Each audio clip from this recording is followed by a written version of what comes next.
So let's talk about DEI. And no, that's not a new type of diet or the latest boy band from Korea. I'm sure you've heard of the term, and it's basically being turned into a slur.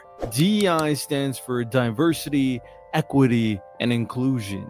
And if you've been wondering what all the fuss is about, buckle up, because we're about to dive into one of the most talked about topics in society today. Here's what DEI actually means at its core. Diversity isn't just about having different faces in the company photo, it's about bringing together people with different experiences, perspectives, background, races, genders, ages, abilities, sexual orientations, and ways of thinking. Think of it like assembling the Avengers. You wouldn't want a team of just Captain Americas, right? You need the different superpowers that come from different backgrounds. I'm sure you guys all heard of the premise of the value of the diversity of ideas. There's nothing wrong with diversity. Equity is the part people often misunderstand. It's not about treating everyone exactly the same. That's equality. Equity, it's about giving people what they specifically need to succeed. Picture this. If you're running a race, but some people start 100 yards behind the starting line because of historical barriers, equity means helping them to get to the actual starting line so everyone else has a fair shot. It's like adjustable desks in the office. Not everyone needs the same height, but everyone deserves a workspace that fits them. There's no denying in American history that certain groups of people, specifically white people, specifically white men, have advantages over every other group. It's just equaling the playing field so we all have the opportunity to succeed at the same starting point. Then there's inclusion, which is where the magic happens. You can have all the diversity in the world, but if people don't feel safe to speak up, share ideas, or be themselves, you're basically hosting a party where half the guests are standing awkwardly in the corner checking their phones. Real inclusion means creating an environment where everyone's voice matters and people don't have to code switch or hide parts of themselves to fit in. Now, here's why this matters so much, and this is crucial to understand. DEI wasn't created to be friendly or politically correct. It was born out of a very real recognition that for centuries, certain groups of people have been systematically excluded from opportunities, education, jobs, and leadership positions. We're talking about barriers that weren't just individual prejudices, but actual laws, policies, and systems designed to keep people out, specific people that don't fall within the majority with the power. Now, where did all this come from? Well, it didn't just appear overnight like a surprise pizza delivery. DEI has roots going back to some pretty heavy stuff in American history. We're talking slavery, systematic discrimination, and a whole lot of separate but equal nonsense that was neither separate nor equal. The real momentum started building during the civil rights movement of the 1960s. The Civil Rights Act of 1964 made discrimination in hiring illegal. Revolutionary concept, right? Then came other milestones like Executive Order 11246 in 1965, which basically told government contractors, hey, maybe try hiring some people who don't look exactly like your golf buddies. But here's where it gets interesting. And by interesting, I mean complicated. DEI kept evolving like a smartphone that gets updates every 6 months. In the 1980s and 90s, companies started investing in diversity training, probably figuring out that having all your employees look like they came from the same catalog wasn't great for business. The 2000s brought expanded definitions to include LGBTQ plus folks, people with disabilities, and basically anyone who wasn't part of the traditional corporate clone army.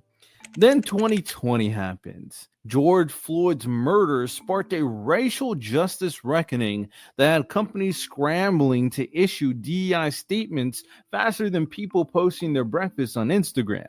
Suddenly, everyone was hiring chief diversity officers and launching racial equity audits. Corporate DEI spending hit $3.4 billion. That's billions with a B. Enough to buy several small countries or one really nice house in San Francisco.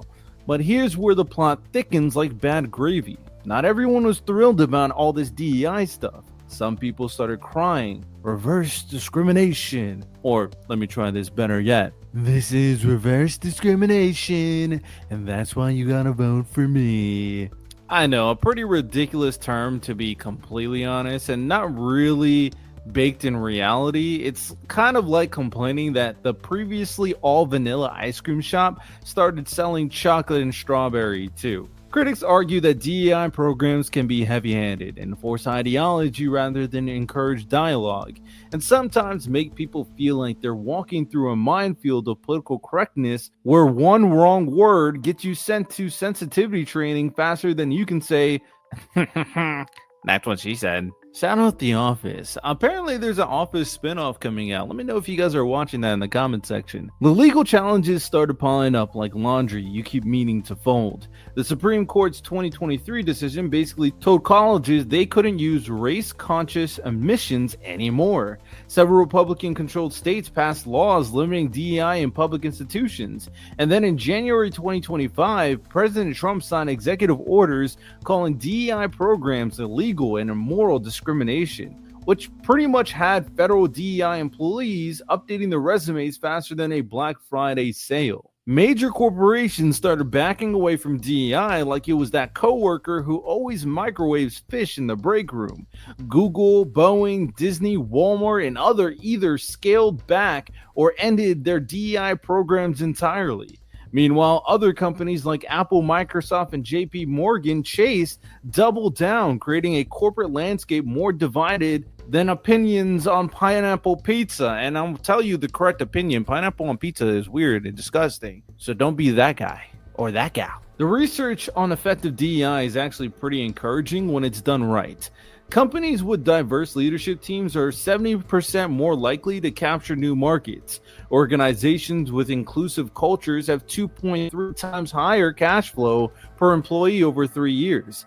Teams with diverse problem-solving abilities outperform cognitively similar teams, and companies with above-average diversity scores report innovation revenue that's 19% higher than companies with below-average diversity scores. But here's what's crucial to understand. These benefits don't come automatically from just having diverse headshots on your website. They come from creating environments where different perspectives are actually heard, valued, and integrated into decision making.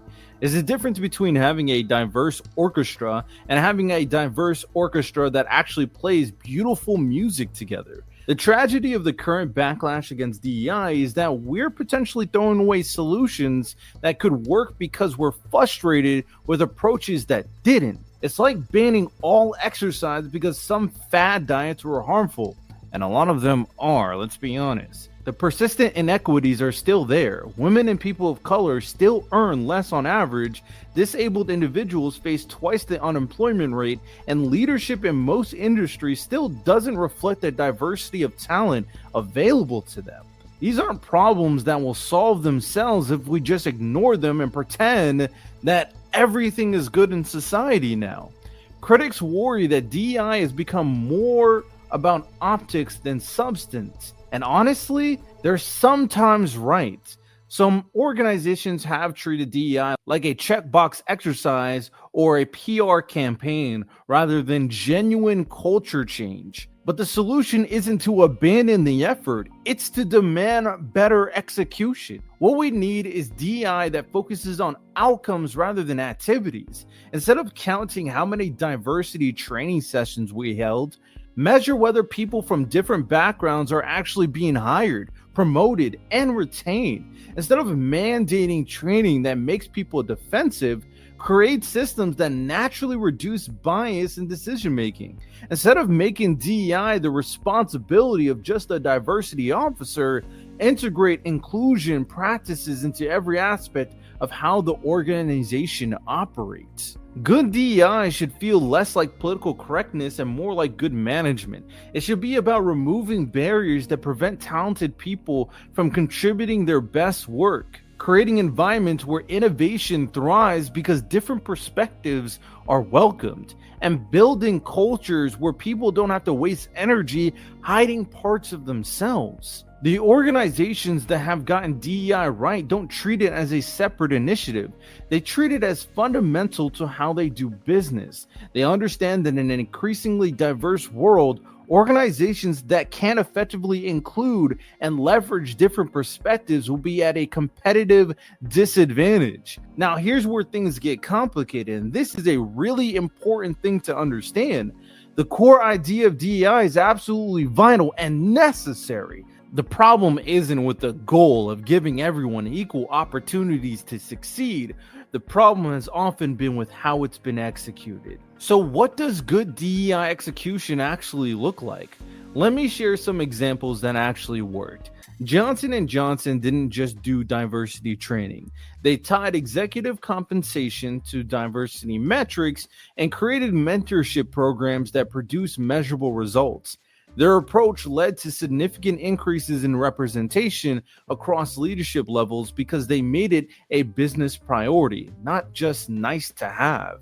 Intel took a different approach that worked brilliantly. In 2015, they committed $300 million to achieving full representation in their US workforce by 2018, and they actually hit that goal ahead of schedule. But here's the key. They didn't just throw money at the problem. They analyzed their hiring, promotion, and retention data, identified specific barriers, and created targeted solutions. They partnered with organizations that could help them reach unrepresented talent, change their interview process to reduce bias, and create inclusive team environments that retain diversity talent once they hired them. Salesforce discovered they had a gender pay gap and didn't just acknowledge it, they spent millions of dollars to fix it. They've done multiple pay equity assessments and adjustments, proving that equity isn't just about hiring, it's about ongoing fairness in compensation and advancement. There's so much more I can say about DEI, and there's things to criticize as well, with some companies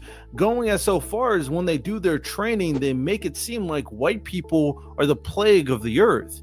I don't want to do that.